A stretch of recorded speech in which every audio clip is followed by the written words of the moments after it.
Hello and welcome back. I'm here today talking once again to Robin Koerner, and today we're going to talk a little bit about what you might call the cultural pendulum, how over a period of a relatively few years, attitudes and outlooks have changed quite dramatically. Robin, 10, 15, 20 years ago, when people wanted to ban things, when I remember congressmen in America or members of parliament in Britain raged against the lyrics, the supposedly violent lyrics of rap artists, they almost always tended to be a certain kind of congressman or a certain kind of MP. They tended to be not just on the right, but pretty well-defined authoritarian right. If you go back 30, 40 years earlier, when video nasties came out and triggered this sort of moral panic, again, it tended to be those on what you might call the cultural right who wanted to see them restricted and banned. And the left, particularly left-wing comedians, always used to take the other view, the what you might call the freedom max view. They used to argue that actually you shouldn't censor videos, you shouldn't censor comedy, you should allow people to judge for themselves what was and wasn't right. That's completely changed now, hasn't it? It has. And, you know, as you're going back to kind of those certain historical examples, I should probably just say that I'm the nephew of the late Felix Dennis, who was one of the defendants in the Oz trial, which is the longest obscenity trial in British legal history. And while Lennon was leading marches and writing songs to raise support, even money for these three hippies, they were up against the Daily Mail and the cultural right, and it split the country back in 1971. Tell us a little bit. The Oz trial was a famous attempt by what you might call some sort of slightly hippie alternative people to publish things that I think mainstream cultural opinion found offensive. Tell us a little bit about it. Yes, I would say, and I actually, because I have a family connection with Felix Dennis, one of the three defendants, who was responsible for publishing the Oz magazine, or Oz magazine. I actually went to have a look at some of the old issues at the University Library in Cambridge when I was there, and to see what all the fuss was about. And amazingly, if you looked at them now, you wouldn't even see anything in them that anybody could get fussed about. I mean, they're so, like, you know, pedestrian now, but it's amazing. But no, that's right, Douglas. So in 1971, these three hippies that would run this kind of comic out of, whichever basement they could sleep in for a few weeks that month, would keep one step ahead of the authorities that would kind of come and cause trouble for them and sneer and sometimes raid their, their bed sits or whatever it was. And in the end, things kind of changed for them quite dramatically when they published an issue that they had school children write, and it was called the School Kids issue. And so then what were they called? Not the Dirty Squad, the Vice Squad. Vice Squad. Yeah. And thought, well, we've got you now. Selling to children this obscene material. And it wasn't. It was just that they came out of a subculture. So they talked about things that, let's say, polite society just didn't usually talk about. But they weren't particularly moral things. Something they would do. UFOs would be one issue, or marijuana might be another, and sexual things might be another. But basically, the whole thing was anti-establishment. The reason I think it got so much attention back at the time, as I say, this was 1971, was that most of the subscription list, and it was an underground magazine, but with a subscription list, were the great and the good. There were MPs, there were priests, there were businessmen. So I guess the establishment thought that these were dangerous subversives, certainly on the left, and it was those on the cultural right, whether with political power or in the media, that stood hard against them. And when this longest obscenity trial in British legal history was proceeding, the media split, and it was the left, more or less, that supported them, and was against censorship, and it was and the right who wanted to see these guys put away.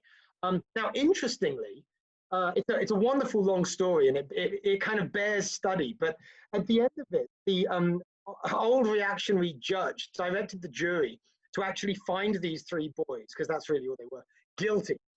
which of course a judge is not allowed to do. And so they were actually acquitted on 3 out of 4 counts, convicted on 1, or found guilty on 1, but then it was overturned at appeal because of the misdirection by the judge.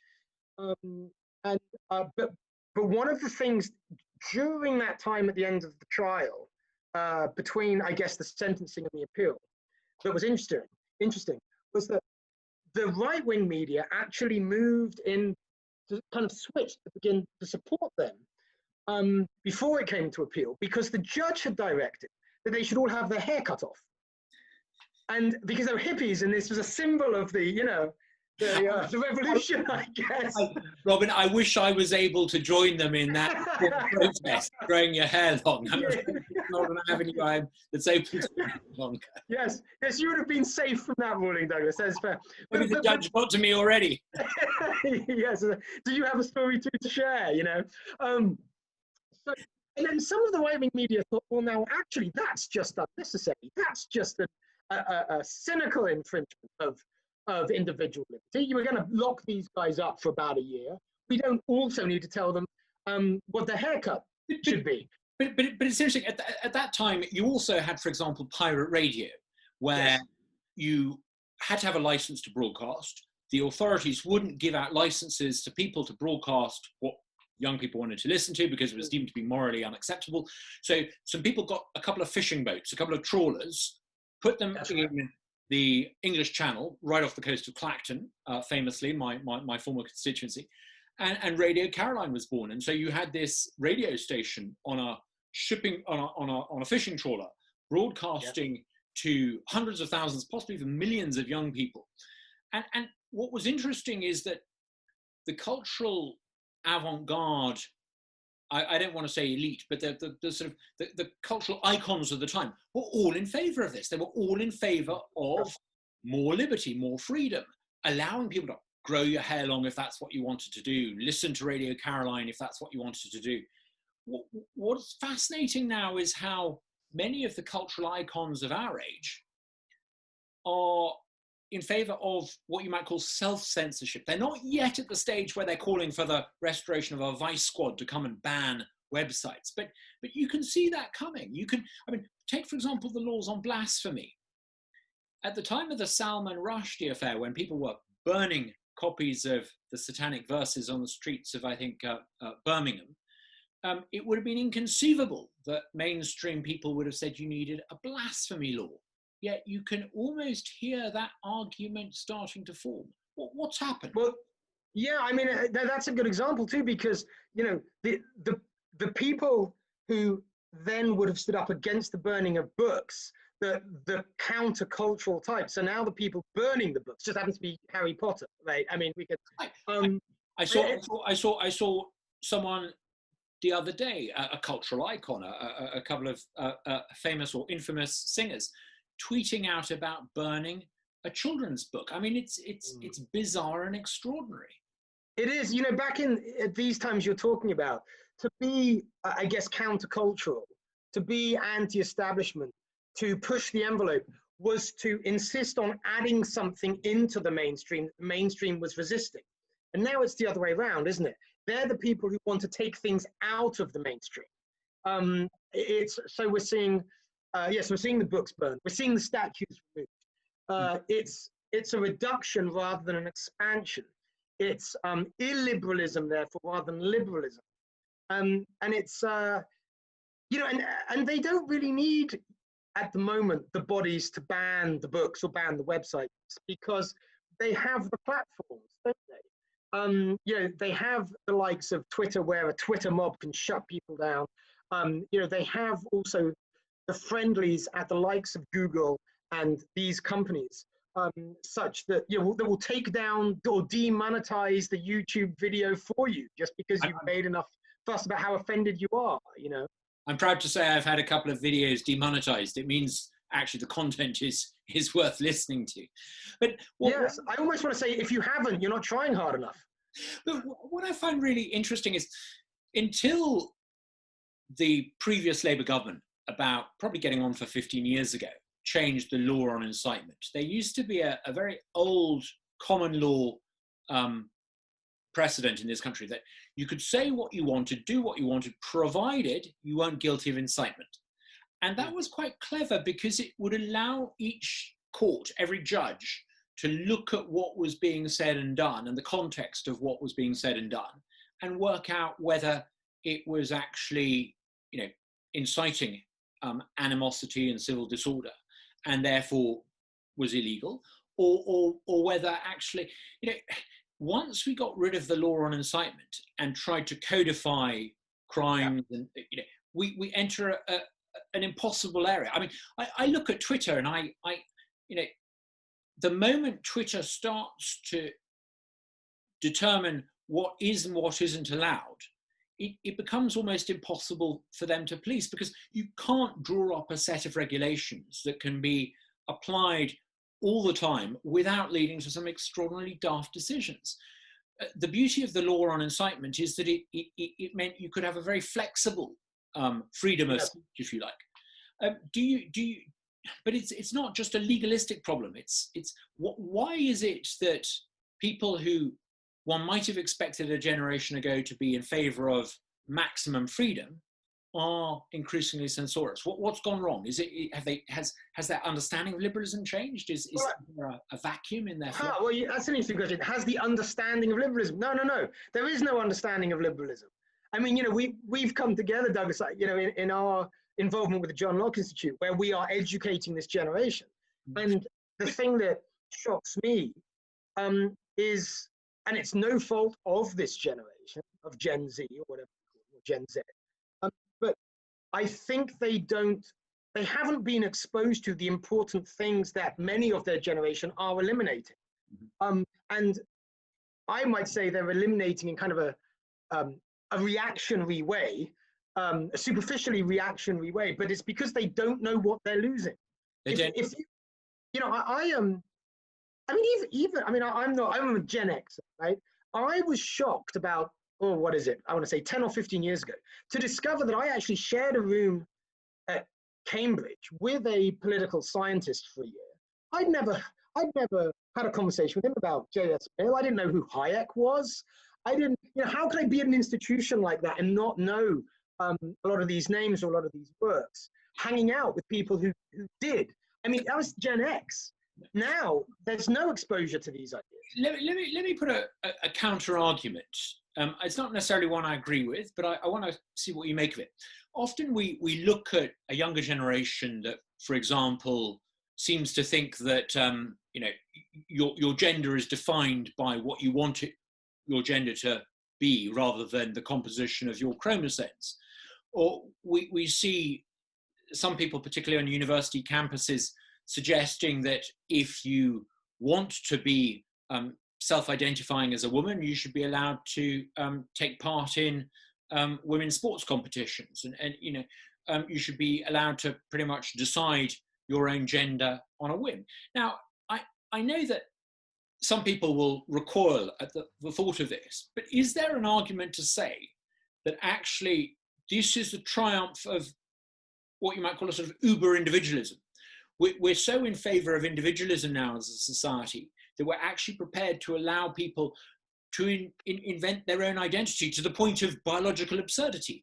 So is there not a counter argument that actually, as libertarians who favor individualism, this is perhaps not an entirely, it may be daft, it may be ridiculous, but it's not necessarily a bad development if there is a push, absurd and in defiance of the laws of biology, it may be, but if there is a push to allow some sort of ultimate expression of individualism, is it really that bad?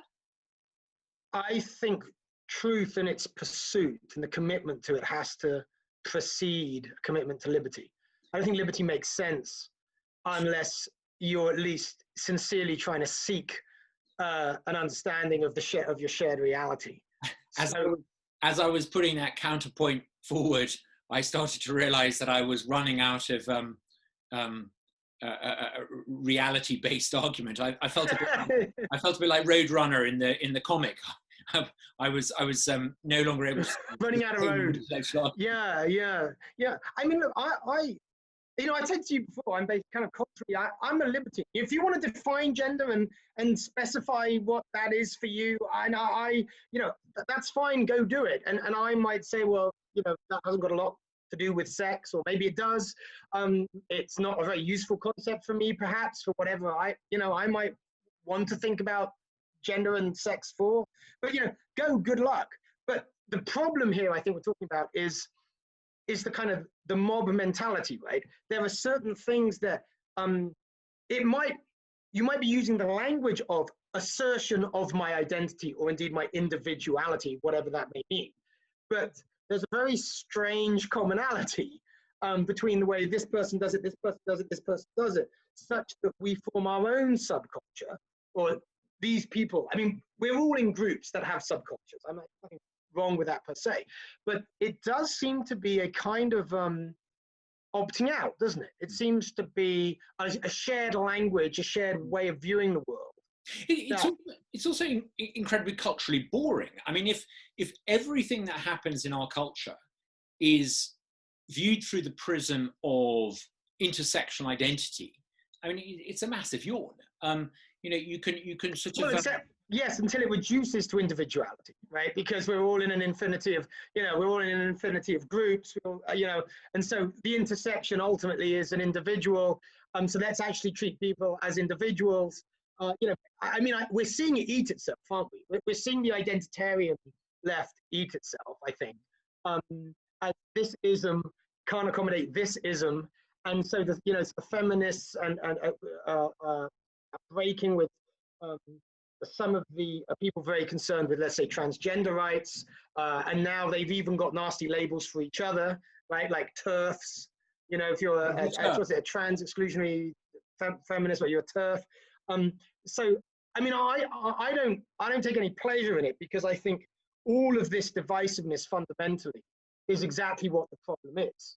I think a lot of these, I'm against identitarian ideologies of any political stripe. I think they do harm. So obviously, I'm pleased to see them, kind of deconstruct or fall apart under their own weight, wherever, as I say, they are on the political spectrum.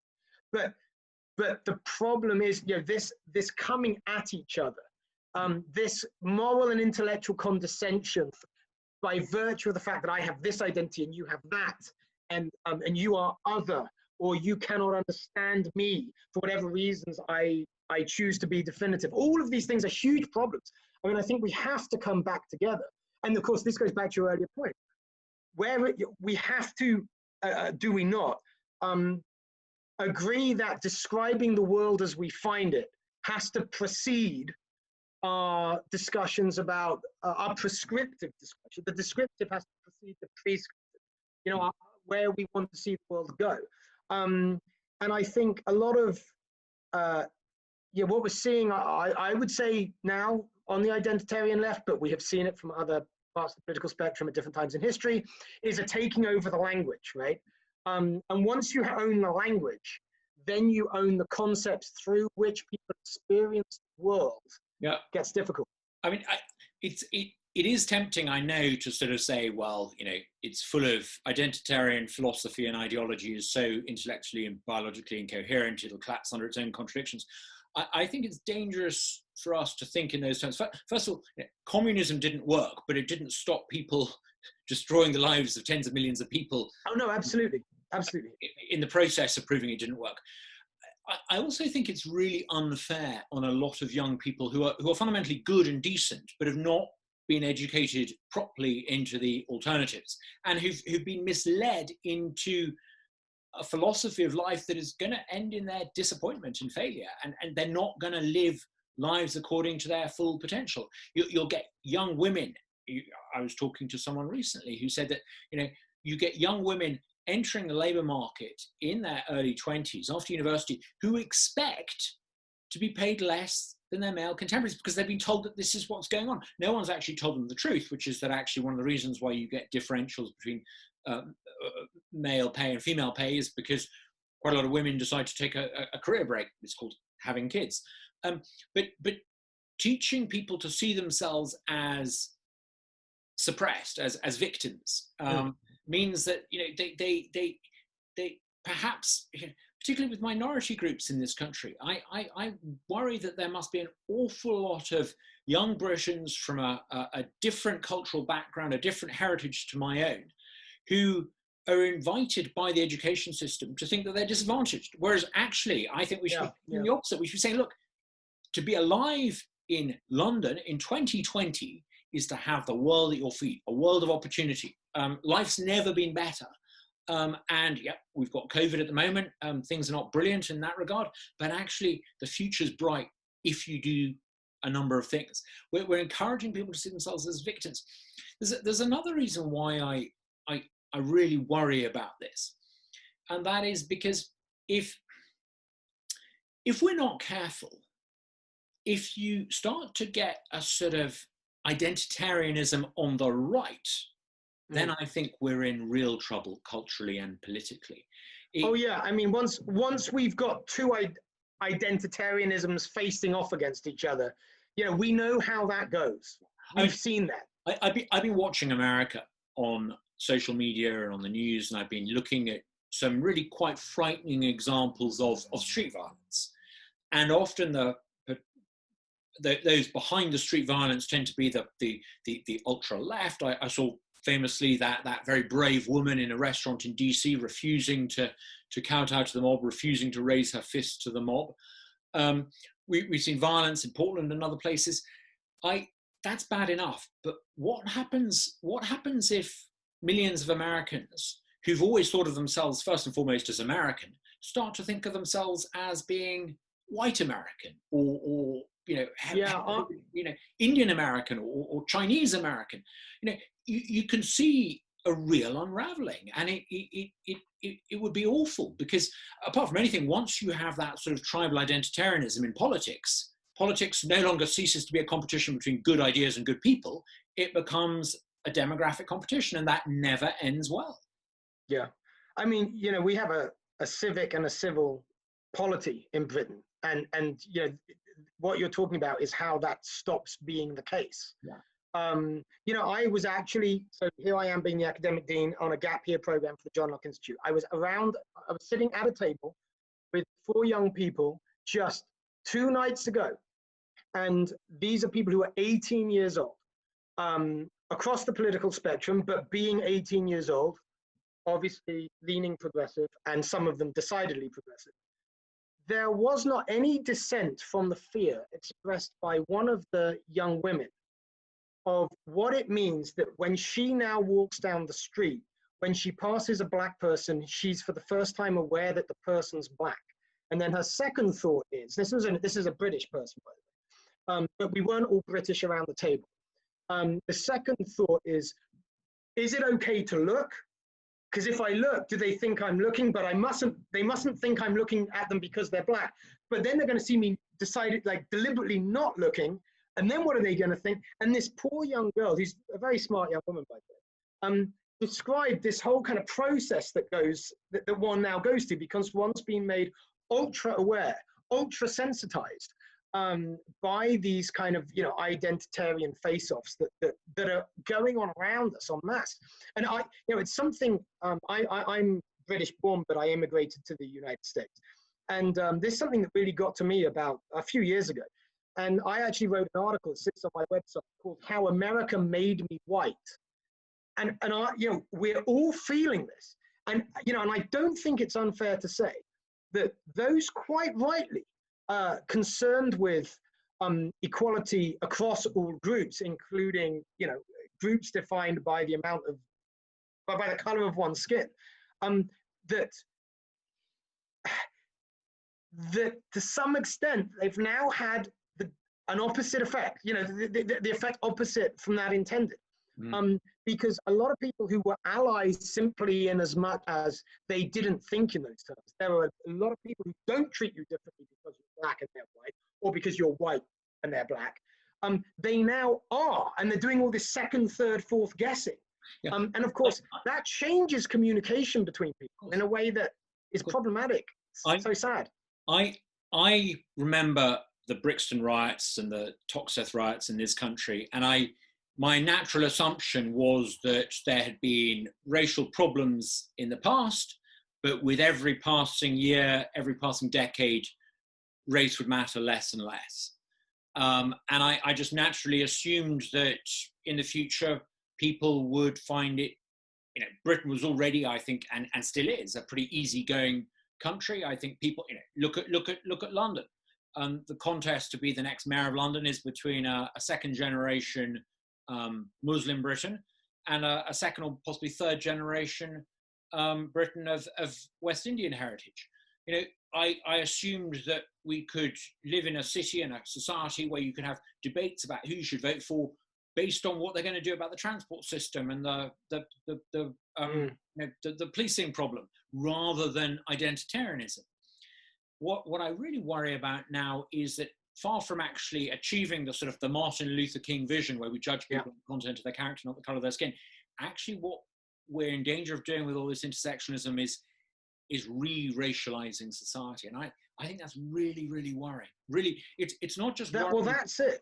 It's not just worrying because of the obvious disorder and nastiness, but you know, for politics to work, you need to have it as a fair and open competition between good people and less good people, and good ideas and less good ideas. Once people vote on the basis of things as crude as what you might call tribal identity, whether it's cultural tribal identity or ethnic tribal identity, once people vote on the basis of something other than purely the goodness of what the candidates are proposing, you see all sorts of third-raters doing you know, all kinds of charlatan tricks in politics. It's grim. It's really grim. What can we do? Yeah, I think those who are concerned with you know, a term that they might be more willing to use than I, social justice, but genuinely concerned with problems that do affect people in society. I think that there's a kind of a lot of them are suffering from a contradiction in the way these issues are being faced right now. In that they're asking, some of them are asking the rest of us to kind of look at them differently, so that in as much as we're being told, you can't understand us because you're different by virtue of this group identity, but then having otherized us, telling us that we don't want you to treat us any differently. But you see the method, the means and the ends are in contradiction right here. Here's a thought. One of the points that have been made by those who are driving this division is that the inequality that we observe within society, the social and economic inequality, is a reflection of systemic and institutional discrimination. What if actually we were to look at the other alternatives, which is that perhaps unequal outcomes aren't just a reflection of institutional, social, and systemic questions. They're a reflection on unequal distribution of attitude, you might call it, and possibly aptitude, that actually different strengths and weaknesses perhaps reflect different cultural traditions and emphases in different communities. You know, in Britain today, the highest achieving academic cohort are the children of Indian migrants. They do phenomenally well at school. I can't help thinking that might be a cultural issue, an attitude perhaps in the home towards education, towards learning, towards self-improvement. You know, unless we address those sorts of questions, I don't think we're ever going to crack this issue of meritocracy and equal outcomes. And so again, we have to go down a level. We just have to say to people on all sides of this, okay, well, we can begin to advance once we at least all sign up to a general, sincere statement that we want to get to all of the causes of the problems. Because if somebody can sign up to that, then good. Now you can start stacking them up. Are there systemic issues? Are there cultural issues? Are there issues of choices, individual choices, or choices that tend to be made more in this group than that group? I mean, that's the test, isn't it? It's like, what are you really in it for? Again, it comes back to the truth preceding everything. I said truth has to precede liberty. It has to precede justice as well. I mean, pulling down a statue or insisting that we change the names of some roads or streets, it's not going to crack. It's like, I can't help thinking that actually what we could do is, now that what you might call critical theory people have put this on the political agenda, maybe now is the time for actually the rest of us to say, right, okay, let's have a bit of critical thought, not critical theory, critical thought, to really crack this. Why is it that we have unequal outcomes in the criminal justice system? Is this really a reflection of biases within the criminal justice system? Or does it reflect variations in behavioral patterns amongst different demographic groups? And can we both be open to the possibility that it might be both? So let's explore it with an open mind. I mean, at least as a starting point, right? As kind of common ground to start from. Can we at least say, right, we allow that possibility, now let's proceed? Yeah. And you know, part of me thinks actually, you know, let's take this opportunity, instead of being on the back foot, let's take this opportunity to actually have this conversation. So, right, okay, let's talk about inequality and unequal outcomes. And let's talk, you know, let's not leave it to radical lecturers on university campuses with an agenda to actually try and crack this. Let's genuinely see what the alternative ideas and theories might be. I know that we're having this conversation a lot in Britain. In America, it's clearly dominating political discourse. In Europe, to some extent. But why don't we see this sort of debate or discussion in, I don't know, India or China or the wider world? Why is it a particular thing that's happening within the English-speaking world?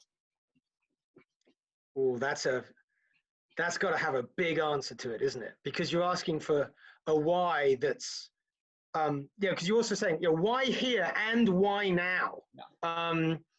And, I don't know that, we've identified the fact earlier that we had a censorious right a generation ago, now we have a censorious left. We didn't work out, how that flipped. I mean, and there are a lot of theories about it, right? I certainly, it feels to me, okay, so I'm going to kind of, I guess, reveal something about my upbringing and my disposition. A lot of this seems to be very indulgent. It seems to be a kind of there's a lot of being spoiled politically, right? People have commented that there's a certain acceptance in this generation that certainly wasn't in my generation, in Generation X, that if there's something you don't like, you go straight to authority, right? You expect the solution to be a form of imposition by a power that can be imposed or that can impose. Now that's just, I just don't like that. Whatever my politics are, that doesn't sit right with me. And it just, and also it sort of ties in with one of your earlier points, Douglas. I mean, there clearly are people in society who are much less privileged than others. But in my experience, I was taught this and my life has shown me that this to be the case. That when I've been in difficult situations, and when I've been on the receiving end of something's been very nasty, very unjust, whatever it might be, I may be a victim, but the solution is never in sitting in one's victimhood, right? I can say, yes, you were a victim, or you are a victim, but now what? What's the mentality that enables you to get yourself out of this unfair situation that you may not have been responsible for, but what actually works? And you have a choice, and life isn't fair. And we should try and make it fair, but it isn't fair. And all while it isn't fair, it means that some of us have to make more spiritual effort, emotional effort, maybe political effort, to get what is due to us. This is the way of the world. I think was taught to me as a child. Maybe it isn't being taught now. Yeah. But in other countries, that's not even on the table, right? That doesn't even make sense because you mentioned India and China. They're too busy working too hard to get that one place that's being competed for by 1,000 people at the best university or the best school in the city so that they can get out and better their lives. Whatever else is true about the oppression or the suppression that they might be experiencing, they know, at least in largest part, the only way out is them. And so they work.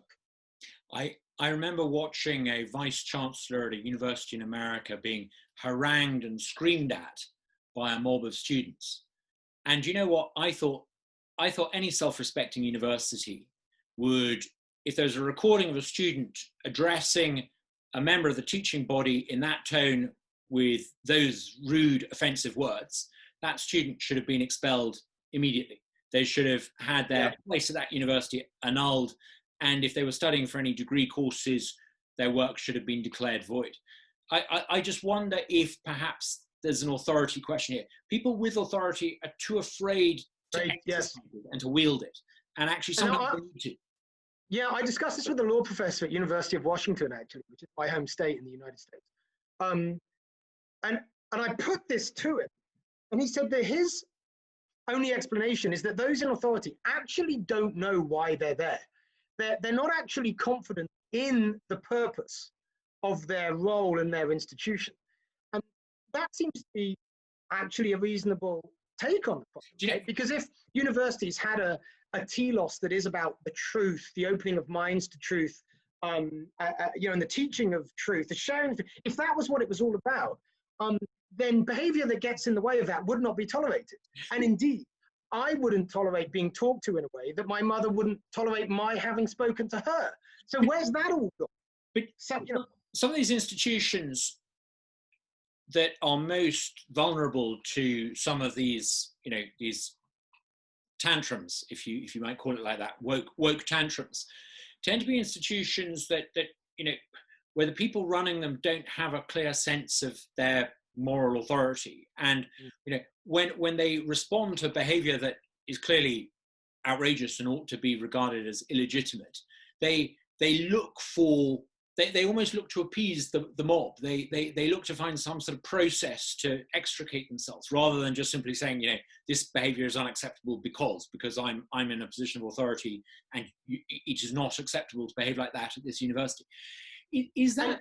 And Douglas, I would just add something to that, if I may. Sorry to interrupt, but it's not just I'm in a position of authority. It's I'm in a position of authority with a moral duty to deliver on what I said I would do when I was put in this position. And this is getting in the way of that. And that is a good thing. I'm here for a higher purpose. And so with that, I think comes moral strength, comes integrity, comes confidence to stand for, favorable behavior, conducive behavior. And I think it's because they're not actually sure of really anything, that many of these administrators and some of the staff and lecturers, educators go, I'm not sure about my point. Maybe these guys have a point, and then they got caught up because they've got nowhere else to stand to plant their flag. And it's, that's sad, right? I mean, so presumably, if we're right, if a sort of infantilization of the academic faculty body as much as that of the student body explains why people in certain universities don't deal more robustly with this nonsense, presumably we're going to see incidents of some universities that are run by grown-ups who assert their grown-up moral authority, who simply say to students who step over the line, get your things and get out tonight. Off you go. I mean, that has to. Sorry, go on, Douglas. I wish Cambridge, incidentally, would do this to some of their academic body, some of the faculty at Cambridge. They behave on social media. These are faculty, behave on social media like spoiled children. To my way of thinking, it beggars belief that no one in a position of authority in that university doesn't sack these people immediately. Yeah, I mean, I think it does probably, in most cases, it comes down more to the administration than the faculty. Largely because a lot of the faculty are actually suffering from it, right? Because faculty are now finding that they can't teach everything that they would have taught. There's no ill intent in anything in their curriculum, let's say, or anything in their lectures. But now they're worried about how somebody's going to perceive it if they're filtering it through this, whatever the paradigm is, right? And so it's actually, the job is getting so much harder, I think, for some of the lecturers who do have at least one of their 2 feet on the ground. That I think some of them would quite like the administrators to get some backbone. But yeah,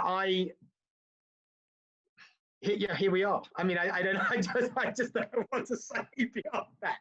I mean, well, there is something else to say. There are, in America, you mentioned America, there are parts of America, well, like where I am, I talked about University of Washington, that's in a district that's 90% Democratic. But there are plenty of other educational institutions in the United States that are in places that aren't so politically homogenous, some aren't so, let's say, culturally homogenous. And I've heard a few things out of some of those, the academic institutions there, maybe less famous institutions in some cases, that students are actually kind of getting a bit sick of it now because they're paying a lot of money and they'd actually like some education. And, you know, and let's be absolutely clear, we are maybe in some way giving too much power to those who, you know, we might label identitarian left. Label's always a problem. But that isn't this generation. I mean, that isn't one of the people I'm educating right now in Oxford who are 18 years old on the John Locke Gap Year program. Right? So let's be clear. You know, the story that we're telling, that's not the only story. The really interesting question is, how long until everybody else says, no, we're not going along with this anymore? Because the only reason this is so powerful is the majority is going along. And Nassim Nicholas Taleb talks about this. In his latest book, this is how does a minority normalize a new phenomenon or just a new, well, normalize a new norm. How about that for tautology? In a culture or in a group. You do it by just creating all hell if the majority don't comply, which will work if the majority don't see a downside to complying. So but there is a downside to complying, and I think the majority are increasingly seeing it. And some of them are students at academic institutions. So if we learn to ignore some of the loudest voices, and if we put our hope in students actually saying, do you know what, I'd actually quite like to spend some of my time at this incredibly expensive institution learning something that I didn't know when I walked in, and that may be our best hope. I think our best hope is just let it, so they can experience all of the problems we are talking about, but just let's give them the experience of the other and then let them choose, because they nearly always choose right. And this is why I said earlier, I think the problem is, when you said, oh, they don't understand liberalism, I'm like, no. It's just that they actually haven't been exposed to it. Yeah. So all we need to do, now I put that in quotes because this is simple but not as easy, right, is expose them to it. It's not easy because how do we get into the places, into the institutions? That's why I work with the John Locke Institute. But we clearly do need to get in. So persistence, Douglas, I think persistence pays. We have the better product. It will sell itself if we can show it to potential customers. One thing I saw, I don't want to talk politics because it's tedious, but I can't help noticing that in America, Donald Trump announced the creation of a federal initiative to ensure that children are educated patriotically. I have a few reservations about that. First of all, I just don't think that federal authority can really solve the problem of a lack of education in various states and different neighborhoods. Secondly, I'm not sure you'd necessarily want to create the architecture of centralized federal control, because eventually when the other lot get in, what are they gonna put in the curriculum? Having a national curriculum really hasn't worked in the UK. I really think it's actually contributed to the problems we have here with identitarianism in education. What do you think about that initiative? And what could we do as an alternative to some sort of top-down control of the education system? Oh, I'm gonna say something obvious and boring. It's just free speech. Just keep planting your flag on free speech. You don't have to give them some other view. I don't want that. I mean, I definitely don't want some federal authority saying, this is what patriotism is. I mean, it's a nightmare. I don't care whether I like politics or not. I don't want to build that. What I want to build is a working marketplace of ideas, which pretty much we've had, that's being chipped away at by all these things we've been discussing. And let's require that. The federal, there is a First Amendment in the United States. Go hard. There are, in fairness, lots of institutions, civic institutions in America, like, for example, the Ashbrook Center at Ashland University, to think of one example. There are lots of them who are doing some incredible work in this space, who are making sure that actually the extraordinary ideals that are enshrined in the US founding are taught to today's young Americans. And I think there's probably no magic shortcut. There's no instant way of doing this. Supporting organizations like John Locke Institute in the UK, Ashbrook in America, this is the way to make sure the next generation has some understanding of some of the ideas that, and not being afraid to talk about American exceptionalism. I was talking to a group of young Americans in January this year in America, and I was talking about how American exceptionalism was something quite extraordinary, a force for good in the world, something that had transformed the lives because of its wider global implications of tens of millions of people within our lifetime. And there was this almost sense of sort of relief, because I think one or two of them felt that, me as a non-American was able to say things which they as Americans felt afraid to say. And I said to them, for me, the most extraordinary thing about American exceptionalism and the ideals on which America is founded is that there are so many Americans who can't see that there's something exceptional about America. That's what really I find baffling. Yeah, I mean, I think what you say is right, and I think we can say that without pretending that America hasn't made horrific mistakes, especially in foreign policy. Find me a country that hasn't made mistakes. Well, indeed, that's the thing, isn't it? I mean, America produced, Lyndon Johnson, who I think was one of the biggest crooks and the biggest villains to ever have been in the White House. But it also produced, Ronald Reagan, Abraham Lincoln, George Washington. And, in a spirit of, being bipartisan, I think Bill Clinton, I think he balanced the budget, as a conservative free marketeer. I look at Bill Clinton and I see a lot of positives in what he did. He didn't run this huge, great, big, worrying budget surplus. He tended to actually balance the books and focus on what he was elected to do. So, actually the American system, people lose sight of this. When Republican friends of mine had a Democrat in the White House, they thought they would tell me that everything had gone horribly wrong and the American political culture was ruined. I have Democrat friends who look at Trump and say much the same. Actually, I think both sides need to take a good hard look at America. America is actually a pretty remarkable political economy. It produces all sorts of errors, but it's pretty good at correcting those errors. And I think you asked earlier, Douglas, why in the West, why now? And this only takes us one level down into explanation, but I do think guilt is a big part of it.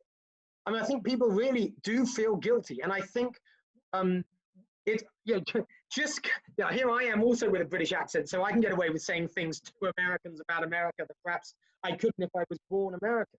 But just to let them know, you know what, you don't actually have to feel guilty. Yeah. Even though it's not that America's perfect, you don't have to believe that. It can be very imperfect, and you don't have to be guilty.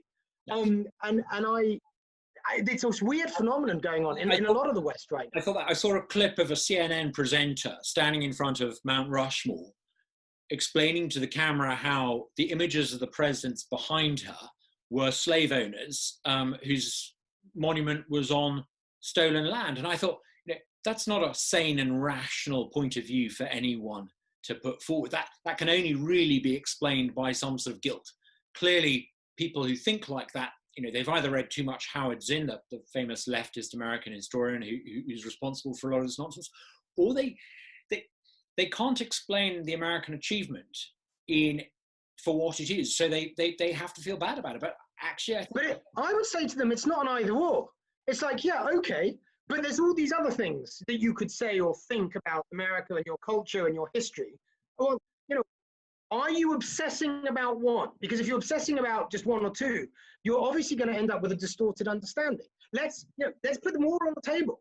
Yeah, and if you don't recognize as an American that America is one of perhaps the greatest country, certainly the greatest republic to have ever existed, the most extraordinary society with the most remarkable moral and economic and technological achievements. If you don't recognize that, you probably don't know much about the rest of the world outside America, because America really is an amazing country. No, that's right. I mean, yes, there are so many things. When people say America this, America that, a good answer often is compared to what, Yeah. right? And again, but this again, it's education. Yeah. It's, I said, they haven't been exposed to liberalism, and in so many cases, I know you know this, Douglas, they haven't been exposed to what actually happens when you run the alternative as far as it will.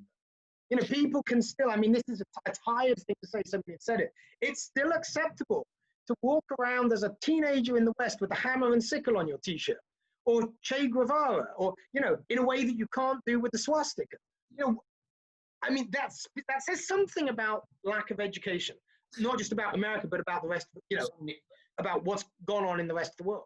Not that long ago, I was back in Kampala, a city in Central Africa where I grew up, and I noticed some of the young 20-year-olds I was talking to, they all wore New York Yankees baseball caps, and I thought to myself, I wish Americans could see this. America is this iconic symbol of everything that these young lads were aspiring to, and I would love it if those young lads in Kampala were wearing, Fulham football tops or Essex Cricket Club cricket caps. But no, it's America that they look to.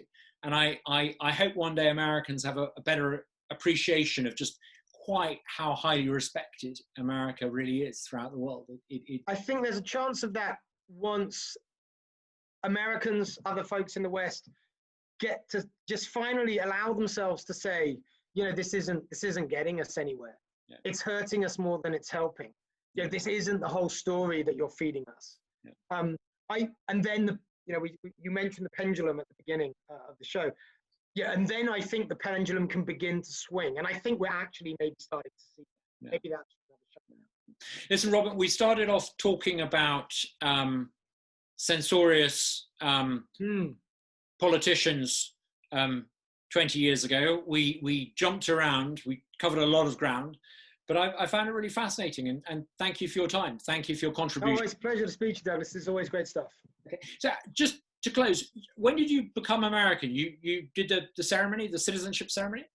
Yeah, I think it was 4.5 years ago. And I've got to say, this will make me out to be a proud American. I actually have the flag, one of the flags that was flying over Capitol Hill as I was doing my ceremony. And an amazing friend of mine got it to me as a gift with a cover letter by a senator.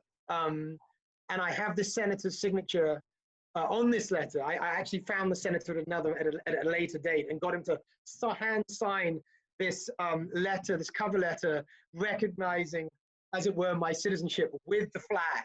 I didn't even know that was possible, but I have it, and it was one of the best gifts I've ever been given. What does it feel like having been brought up a Brit and now being American? Do you feel I don't know? Do you feel different? Yes. I mean, my story of becoming American is one where I paid a very, very high price for it. I had to work very, very hard for it. I could do a 2-hour show on how I got into America. I did it in a way 6 attorneys told me it couldn't be done. So yes, it was always a big deal for me. There were plenty of times I thought I might lose the prize. I like being an outsider. And you might say, well, you're a white English speaker in a white English speaker. That's not much of an outsider. You're a non-ultra progressive in Washington State. You are an outsider. Well, yes, I am in Seattle. That's true. Yes, that's right. But I've always I thought I was going to live in Asia actually for quite a few years. I did live in Asia for a while. So I like being other. I like the perspective that gives me. And I like actually what being American does to my appreciation of Britain and being British. Yeah. But because I have wonderful things to say and wonderful feelings about America, which I could also go into another time. I call myself a bi-patriot. I feel bi-patriotic, right? I think I've coined that word. I don't know. I feel spiritually American and British. And I will say one thing, especially because I'm talking to you, though. When we were facing the Brexit referendum, and then when we faced what I perceived to be potentially the first reversal of the franchise in 1,000 years of British history, I thought that for both of those things were really existential for my native country. Yeah. And I was prepared to begin grieving the loss. Fortunately, because the way the Brexit vote went, and because Boris got in and is doing the thing, I haven't had to grieve that loss. But when I was facing it, I was very pleased, to put it, to understate it, to be American. There's still life left in the old country, Robin. There is. Clearly there is. Clearly there is. And I'm proud to be talking to you from the old country here in Oxford. The spirit of 1776 lives on this side of the Atlantic too. Robin, thank you. As one patriotic Brit to one patriotic American, thank you so much for taking part. Wonderful. Cheerio. Always my pleasure, Douglas. Thank you for having me.